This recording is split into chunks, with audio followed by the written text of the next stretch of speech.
창세기 23장 14절부터 18절까지의 말씀을 함께 받들어 읽겠습니다.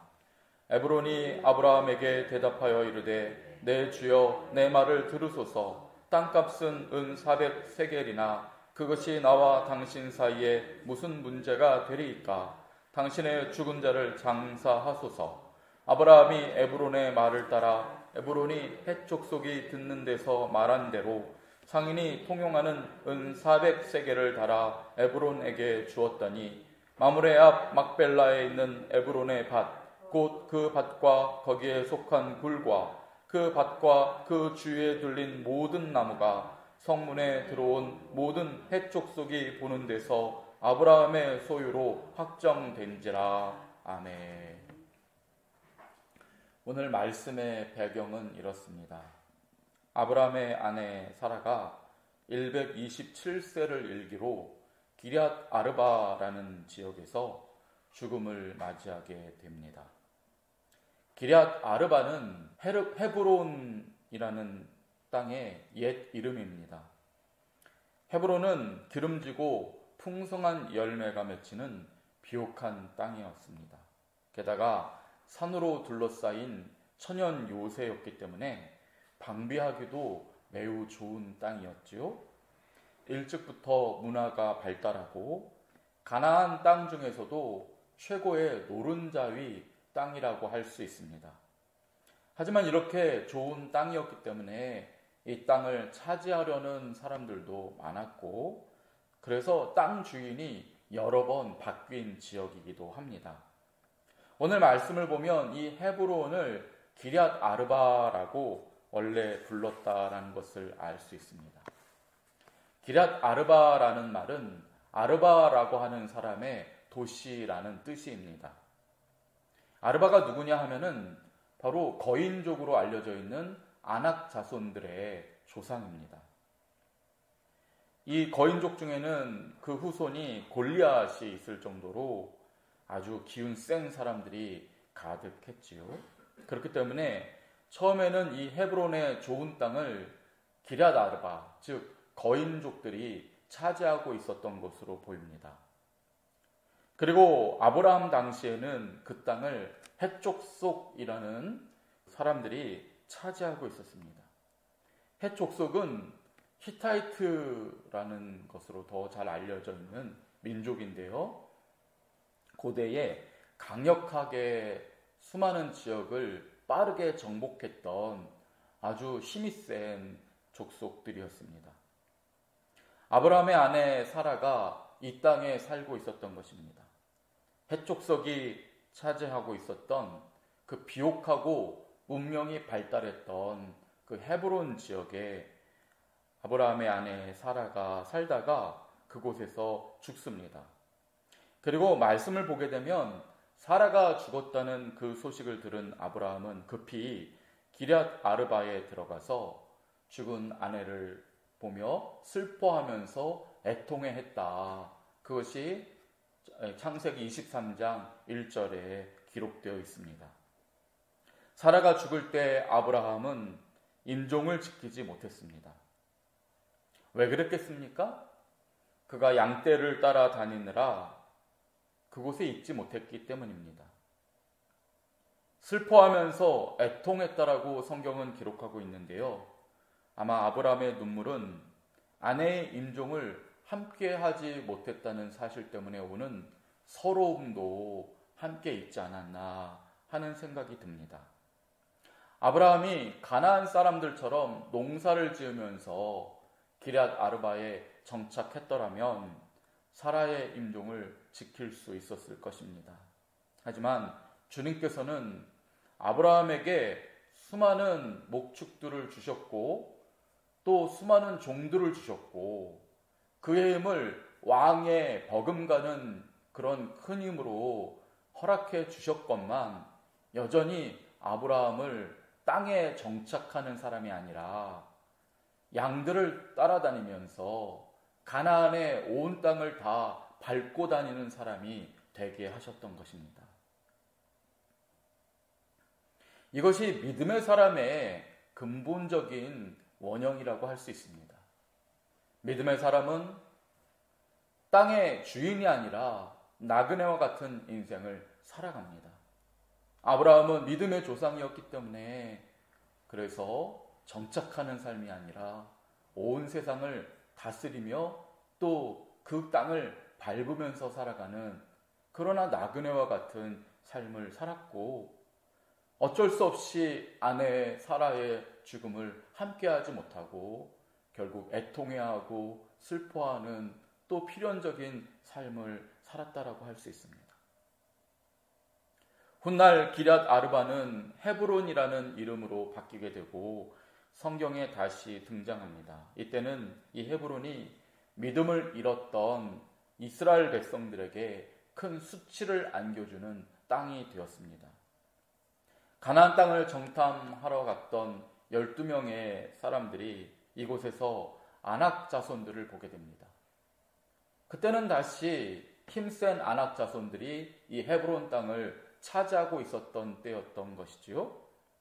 그때 이 이스라엘의 정탐꾼들은 아낙 자손들을 보고 이스라엘 백성들에게 돌아와서 말합니다. 그들을 앞에서 우리는 메뚜기 같더라 말합니다. 물론 그들은 우리의 밥이니 어서 가서 정복하자라고 말했던 그 갈렙이 있기는 했지만은 이스라엘 백성들은 10명의 정탐꾼들의 말을 신뢰합니다. 그 순간 그들은 믿음을 잃어버립니다. 하나님께서 그 땅을 그들에게 주셨다는 약속은 까맣게 잊어버리고 그들 앞에 메뚜기 같더라라는 말만 믿고 통곡합니다.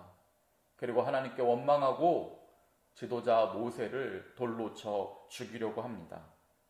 이렇게 믿음이 없었기 때문에 헤브론 땅을 차지할 수가 없게 됩니다.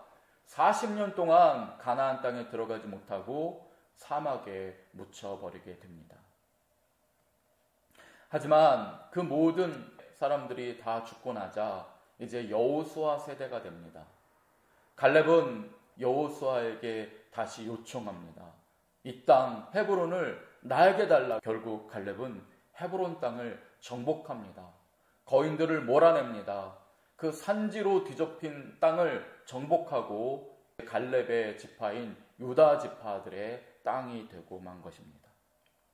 이처럼 기럇 아르바이며 훗날 헤브론이 되는 이 비옥한 땅은 하나님의 사람들의 믿음이 있었을 때는 그들의 소유가 되었고 믿음이 없었을 때는 하나님을 알지 못하는 사람들이 가지게 되는 그런 일들이 계속 반복되게 됩니다. 그리고 오늘 본문은 믿음의 사람으로 성숙해진 아브라함이 이 땅을 최초로 차지하게 되는 그 역사적인 사건을 기록하는 본문이라고 할 수 있습니다. 창세기 23장 4절을 보면은 아브라함은 헷 족속에게 다음과 같이 말합니다. 나는 당신들 중에 나그네요 거류하는 자이니 당신들 중에서 내게 매장할 소유지를 주어 내가 나의 죽은 자를 내 앞에서 내어다가 장사하게 하시오. 아브라함의 이 말은 매우 겸손한 그러한 부드러움이 담겨져 있으면서 동시에 명령하는 강력함이 담겨있는 말이라고 할 수 있습니다. 우선 아브라함은 겸손하게 자신의 위치를 말합니다. 자신은 여전히 나그네일 뿐이라는 것입니다. 그들 가운데 거류하는 자밖에는 되지 않는다라는 말을 하고 있습니다. 이것은 믿음의 고백입니다. 하나님께서는 아브라함의 강력한 힘을 허락해 주셨지만은 여전히 아브라함은 그 땅을 차지하지 못하는 나그네로 살아가는 중이었습니다. 그는 가나안의 온 땅을 발로 밟고 돌아다녀야 했습니다. 하지만 이러한 삶은 한 뼘도 땅에 발을 붙이고 살 수는 없지만은 동시에 그 모든 땅의 주인이 되는 그러한 일이기도 했습니다. 왜냐하면 주님께서는 아브라함에게 분명히 여러 번 약속하시기를 네가 밟는 모든 가나안 땅을 주겠다라고 하셨기 때문입니다. 아브라함은 그 믿음을 가지고 헷 족속에게 선언한 것입니다. 나는 비록 주님의 말씀을 따라 나그네와 같은 자이지만은 이제 내 아내를 묻을 땅이 필요하다.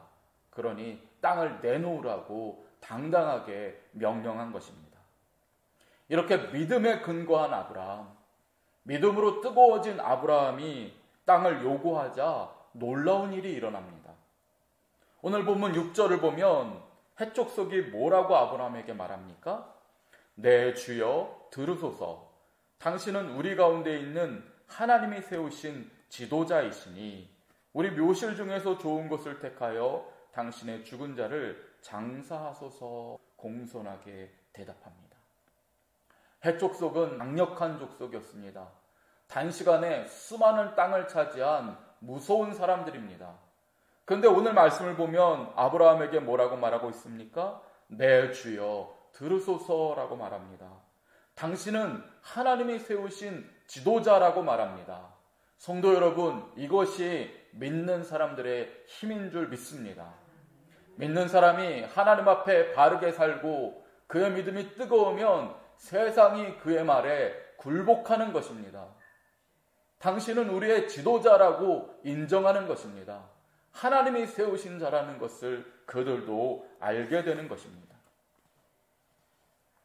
기꺼이 히타이트 족속은 자신들이 차지한 땅을 아브라함에게 내어주려고 합니다. 아브라함은 언제든지 그 땅을 취할 수 있죠. 이제 그 땅 주인인 에브론을 찾아가서 이렇게 요구합니다.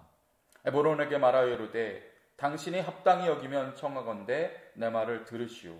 내가 그 밭값을 당신에게 주리니 당신은 내게서 받으시오.